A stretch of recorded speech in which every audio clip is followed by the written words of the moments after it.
जय हिंद दोस्तों, स्वागत है आपका हमारी और आपकी यूट्यूब चैनल मिस्ट्री फाइंडर में। मैं हूं राजेश और मैं हूं डॉक्टर देव। दोस्तों, आज का जो वीडियो है वो है एक जो वीडियो वायरल हुआ है मोदी जी का भाषण का है, और वीडियो का जो टाइटल भी उस तरह ही रखा गया है कि राहुल जी की जो वापसी हुई है संसद में, उसके बाद जो मोदी जी ने भाषण दिया है वो वायरल हो रहा है। और देखते हैं इतना वायरल क्यों हो रहा है और इस भाषण में एग्जैक्टली क्या छुपा है। वीडियो को दोस्तों लास्ट तक जरूर देखना ताकि आप भी आनंद उठा सके। चलिए वीडियो स्टार्ट करते हैं।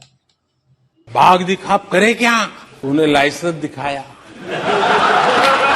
कि मेरे पास बंदूक का लाइसेंस है। इन लोगों ने ईडी का धन्यवाद करना चाहिए कि ईडी के कारण ये लोग एक मंच पे आए हैं। The rise and decline of India's Congress party, Congress की बर्बादी पर सिर्फ हार्वर्ड नहीं, बड़े बड़े विश्वविद्यालयों में अध्ययन होना ही होना है। भारत इतना मजबूत हो गया है कि दूसरे देशों को दबकाकर फैसले करवा रहा है। अरे पहले ये तो तय करो भाई कि भारत कमजोर हुआ है कि मजबूत हुआ है। आज पूरे विश्व में भारत को लेकर के पॉजिटिविटी है, एक आशा है, भरोसा है। और माननीय अध्यक्ष जी, ये भी खुशी की बात है कि आज भारत को विश्व के समृद्ध देश ऐसे G20 समूह की अध्यक्षता का अवसर भी मिला। ये देश के लिए गर्व की बात है। ये देश के लिए गर्व की बात है। 140 करोड़ देशवासियों के लिए गौरव की बात है। लेकिन मुझे लगता है, पहले मुझे नहीं लगता था, लेकिन अभी लग रहा है शायद इससे भी कुछ लोगों को दुख हो रहा है। 140 करोड़ देशवासियों में किसी को दुख नहीं हो सकता है। वो आत्मनिरीक्षण करे वो कौन लोग हैं जिसको इसका भी दुख हो रहा है।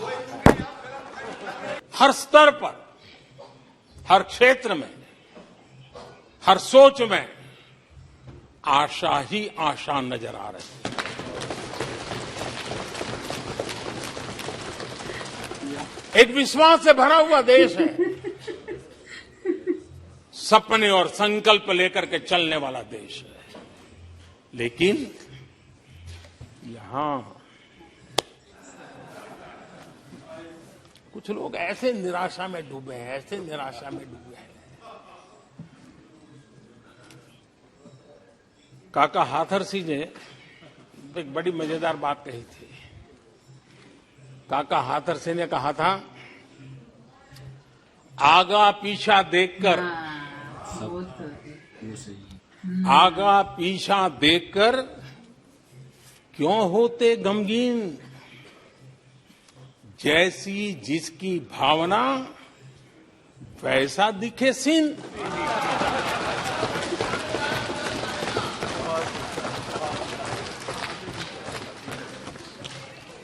आदरणीय अध्यक्ष जी, आखिर ये निराशा भी ऐसे नहीं आई है। इसके पीछे कारण है। एक तो जनता का हुक्म, बार बार हुक्म, लेकिन साथ साथ इस निराशा के पीछे जो अंतर मन में पड़ी हुई चीज है, जो चैन से सोने नहीं देती है, तो क्या है? पिछले 10 साल में 2014 के पहले 2004 से 14 भारत की अर्थव्यवस्था खस्ता हाल हो गई। निराशा नहीं होगी तो क्या होगा? 10 साल में महंगाई डबल डिजिट रही, महंगाई डबल डिजिट रही। और इसलिए कुछ अगर अच्छा होता है तो निराशा और उभर करके आती है। और जिन्होंने बेरोजगारी दूर करने के वादे किए थे, जिन्होंने बेरोजगारी दूर करने के वादे किए थे,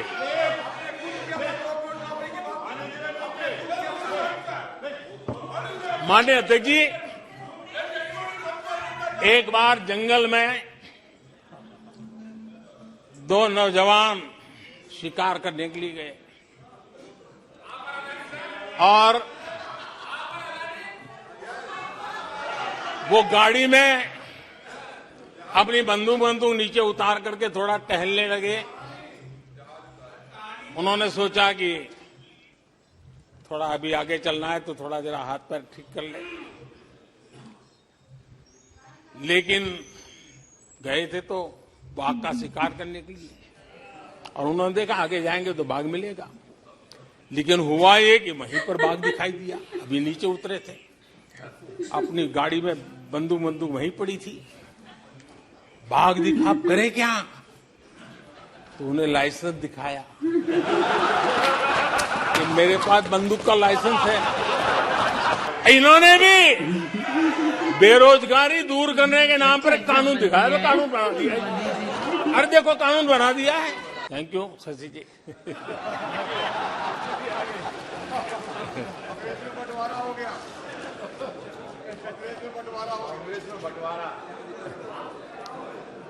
आदरणीय अध्यक्ष जी,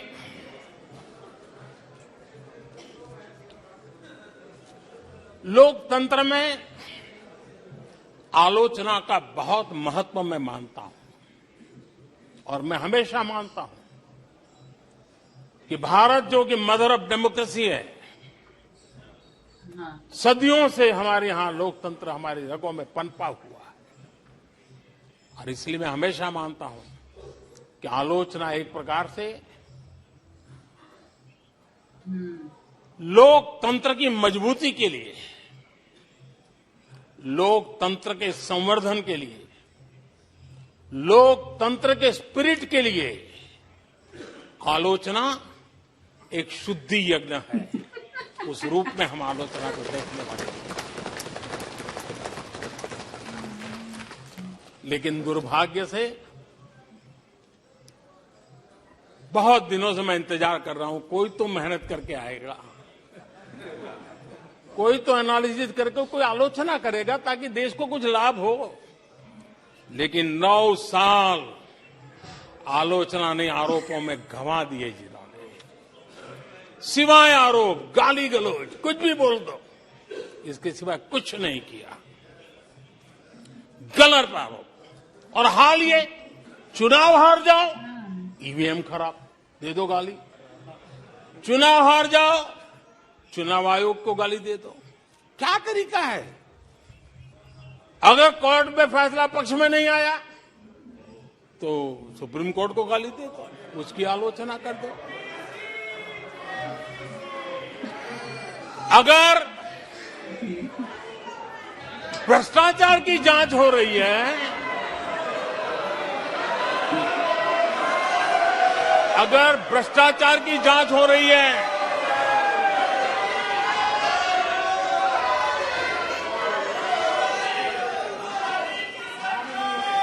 माननीय अध्यक्ष जी, अगर भ्रष्टाचार की जांच हो रही है तो जांच एजेंसियों को गाली दो। अगर सेना पराक्रम करे, सेना अपना शौर्य दिखाए और वो नैरेटिव देश के जन जन के अंदर एक नया विश्वास पैदा करे, तो सेना की आलोचना करो, सेना को गाली दो, सेना पर आरोप करो। कभी आर्थिक देश की प्रगति की खबरें आए, आर्थिक प्रगति की चर्चा हो, विश्व के सारे संस्थान भारत के आर्थिक गौरवगान करें, तो यहां से निकलो, आरबीआई को गाली दो, भारत के आर्थिक संस्थानों को गाली दो। और मैंने देखा कि बहुत सारे विपक्ष के लोग इस विषय में सूर मिला रहे थे। मिले मेरा तेरा सुर।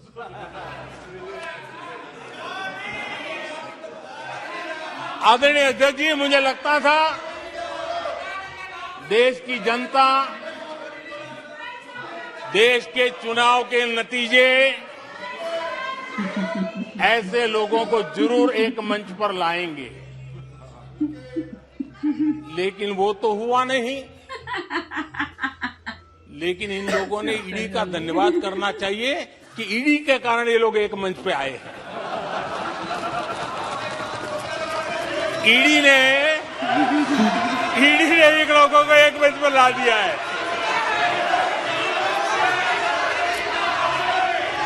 और इसलिए जो काम देश के मतदाता नहीं कर पाए,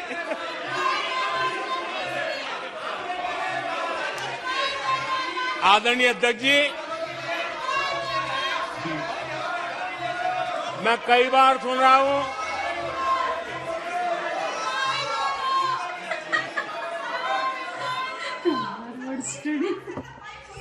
माननीय अध्यक्ष जी, मैं कई बार सुन रहा हूं यहां कुछ लोगों को हार्वर्ड स्टडी का बड़ा क्रेज है। हार्वर्ड स्टडी है, बड़ा क्रेज है। कोरोना काल में ऐसा ही कहा गया था और कांग्रेस ने कहा था कि भारत की बर्बादी पर हार्वर्ड में केस स्टडी होगी, ऐसा कहा था।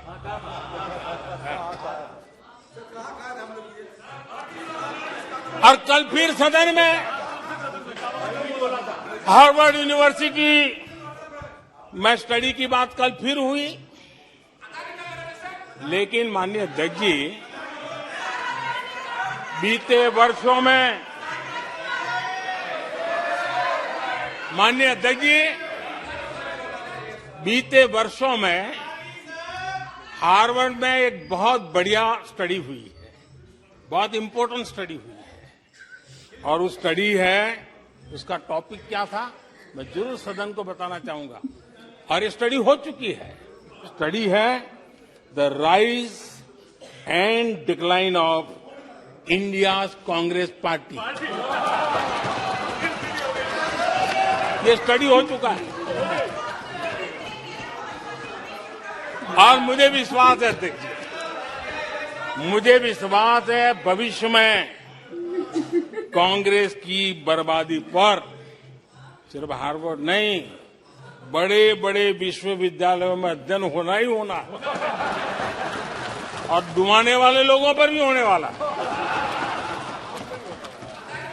इस प्रकार के लोगों के लिए दुष्यंत कुमार ने बहुत बढ़िया बात कही और दुष्यंत कुमार ने जो कहा है बहुत फिट बैठता है।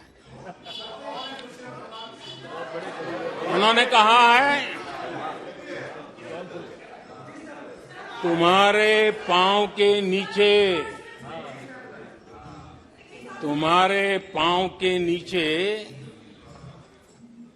कोई जमीन नहीं, तुम्हारे पांव के नीचे कोई जमीन नहीं। कमाल ये है, कमाल ये है कि फिर भी तुम्हें यकीन नहीं।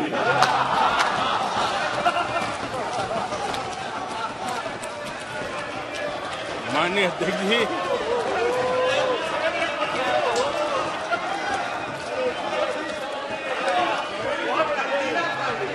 आदरणीय अध्यक्ष जी, सुनो फिर। आदरणीय अध्यक्ष जी, ये लोग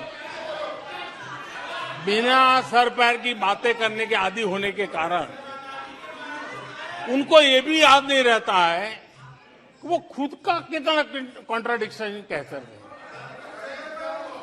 कभी एक बात, कभी दूसरी बात, कभी एक तरफ, कभी दूसरी तरफ।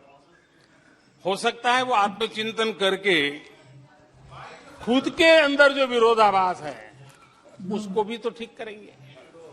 अब 2014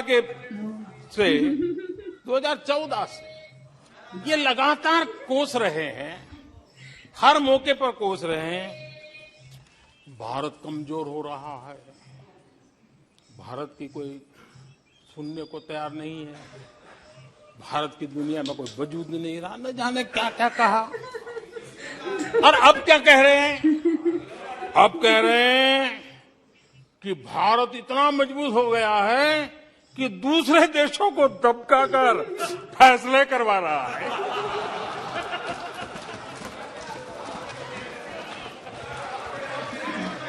अरे पहले ये तो तय करो भाई कि भारत कमजोर हुआ है कि मजबूत हुआ है।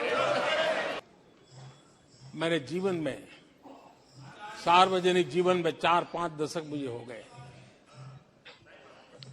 और मैं हिंदुस्तान के गांवों से गुजरा हुआ इंसान, 4-5 दशक तक उसमें से एक लंबा कालखंड परिव्राजक के रूप में बिताया है। हर स्तर के परिवारों से बैठने उठने का, बात करने का अवसर मिला है और इसलिए भारत के हर भूभाग को, समाज की हर भावना से परिचित हूं और मैं इसके आधार पर कह सकता हूं और बड़े विश्वास से कह सकता हूं कि भारत का सामान्य मानवी पॉजिटिविटी से भरा हुआ है। सकारात्मकता उसके स्वभाव का, उसके संस्कार का हिस्सा है। भारतीय समाज नेगेटिविटी को सहन कर लेता है, स्वीकार नहीं करता, ये उसकी प्रकृति नहीं।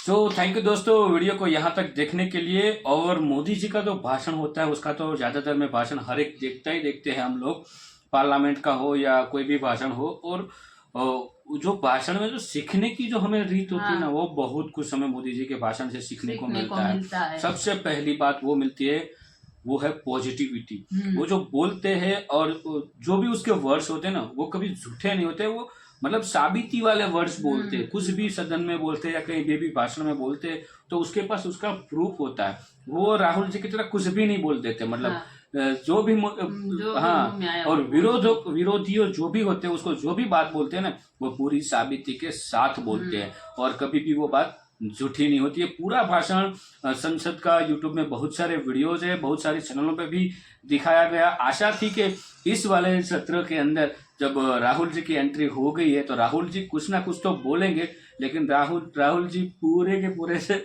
मीटिंग के दौरान पूरे के पूरे सुपी जैसे लास्ट में बैठे थे कहीं, पूरी इतनी दाढ़ी रखी है और दाढ़ी रखने मोदी जी ने दाढ़ी रखी थी तो राहुल जी ने रखा ताकि उसको भी लगे कि वो भी अब इंडिया के पीएम है, वो दाढ़ी वाले होंगे, तो उसने भी दाढ़ी रख ली है। मेरे को ऐसा लग रहा है। और राहुल जी का पूरा ये जो पप्पू वाला जो पूरा चल रहा है ना, वो सही है। और राहुल जी का मैंने बहुत सारे भाषण देखे, बस जो भी बात बोलते हैं ना, वो कोई बात का मतलब कोई ठिकाना नहीं होता, मतलब उसका कुछ मूल्य नहीं होता, वैसी वाली बात बोलते हैं। और जो मोदी जी बोलते हैं उसकी बात, हर एक बात पे वजन होता है और उसकी हर एक बात साबिती वाली होती है। और विरोधियों को जो भी इतने से वीडियो में जो भी बताया वो सारी बातें सही है, कोई भी झूठ नहीं है। इसलिए तो कोई विरोध पक्ष वाला कोई बोल ही नहीं पा रहे थे। ये लोग बोलते हैं वो सत्य होता है। तो भाषण बहुत ही फर्स्ट क्लास था और ये सुन के हमें पॉजिटिविटी। और मोदी जी के हर कार्यक्रम देखने चाहिए। मैं इसलिए नहीं कह रहा हूँ कि ये बीजेपी के है या तो हमारे पीएम है, इसलिए नहीं, क्योंकि उसका तो वक्तव्य है ना, वो कुछ हमें और बयां करता है। उसमें जो उसका जो फेस है ना, उसमें भी हमें एक मतलब बोलते हैं ना, लाइट दिखती है। बट मैं उसको कोई भगवान के साथ तो कंपैरिजन नहीं कर सकता, लेकिन मतलब उसको देखकर हमें करे तो भी कोई गलत नहीं पॉजिटिविटी है। आ जाती है। उसको देखने के बाद एक पॉजिटिविटी फील होती है, क्योंकि वो बोलता ही ऐसे, उसके कभी भी उसके वर्ड्स है ना वो नेगेटिव नहीं होंगे। जो नेगेटिव होते हैं वो भी वो पॉजिटिव करते हैं और उनमें से कैसे कोई भी दिक्कत हो उसमें से रास्ता कैसे निकले वो हमें बताते हैं। और मोदी जी जैसा मैं बोल रहा हूँ अब कोई नहीं बन सकता। मोदी जी ने वो भी जिक्र किया कि मेरे को एक आशा थी कि अगले 5 सालों में कोई ना कोई विरोध पक्ष में भी कोई ना कोई एक बंदा अच्छा उभर के बाहर आएगा। फिर उसने एग्जाम्पल देना स्टार्ट किया कि मतलब कोर्ट सुप्रीम कोर्ट बोले तो उसको गालियां देना चालू कर दे। हाँ, कोई भी हो उसको आलोचना करना स्टार्ट कर दी। तो फिर मोदी जी ने इस सब कुछ उसका बताया कि आप क्यों आगे नहीं, क्योंकि आपकी सोच ही नहीं है कि देश के लिए कुछ करना। तो कोई अच्छा कर रहा है हो तो उसको भी ये लोग मतलब गालियां देते उसने हैं। राहुल जी पे ही टोंट मारा था राहुल जी पे ही टोंट मारा था। बट एक भी मोदी जी को आशा तो होनी चाहिए ना कि भाई मेरे पास, मैं अभी पीएम हूँ, मेरा लाइफ टाइम तो नहीं टिकने वाला, उसके बाद देश की कमाल जो है कमाल वो कौन संभाल सकता है। हाँ, उसको बड़े लीडर के हाथ में, बड़े लीडर नहीं, एज में बड़े नहीं, उसको यंग चाहिए, यंग जनरेशन। बट एक भी बंदा ऐसा नहीं मोदी जी को मिला जो लायक हो पीएम के लिए। ठीक है, मोदी जी खुद ये वर्ड से हमें समझ में आ जाना चाहिए कि मोदी जी खुद चाहते हैं कि अब जो देश की जो गद्दी है कोई मतलब अच्छा बंदा उसको संभाले। तो मोदी जी ने इसी में ही भाषण में ही जिक्र कर दिया कि अभी तक ऐसा कोई बंदा बाहर आया ही नहीं है। फिर उसने बोला ना कि सुप्रीम कोर्ट कुछ निर्णय ले तो उसको गाली देते हैं, और ईडी वाला एग्जाम्पल दिया। सब कुछ एग्जाम्पल दे के समझाया, ऐसा नहीं है सिर्फ हवा में बातें करती। उसने सब देश को बता भी दिया है। उसको एक यंग अब जो भी पीएम है एक यंग जनरेशन वाला भी चाहिए, और कैसा चाहिए वो भी मोदी जी ने बता दिया। उसने ऐसा भी नहीं बोला कि बीजेपी में, उसने ऑल ओवर सबको बोला है। मेरे को ऐसा बंदा 5 साल में दिखा ही नहीं। हाँ, विरोध पक्ष को ज्यादा बोला है, वो बात सही है, लेकिन जरूर है हमारे देश को मोदी जी जैसे और हमारे यंगस्टर जो है उभर कर बाहर आए और देश की कमान संभाले।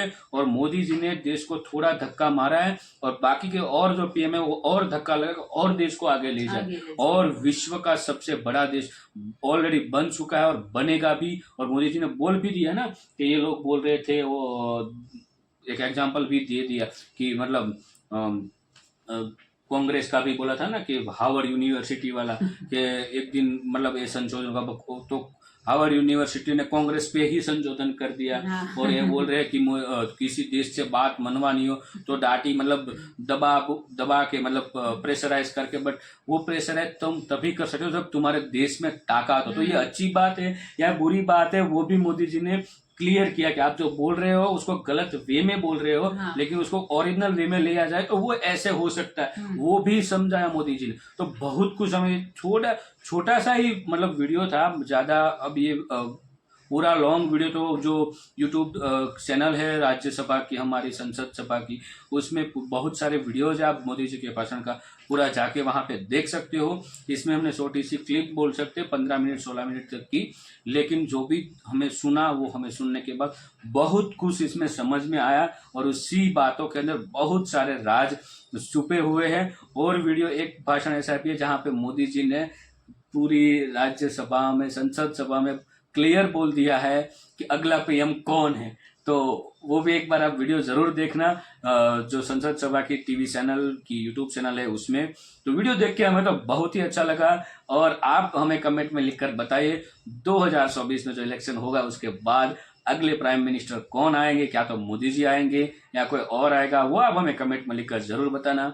और वीडियो अच्छा लगा तो शेयर करना, लाइक भी कर देना। और वीडियो पे नए हो, फर्स्ट टाइम हमारे यूट्यूब चैनल पर आए हो और अभी तक आपने सब्सक्राइब नहीं किया है तो सब्सक्राइब जरूर कर लेगा। वीडियो और लंबा हो जाएगा। मिलते हो और एक नए वीडियो में आपके साथ। टिल देन, जय हिंद, जय भारत।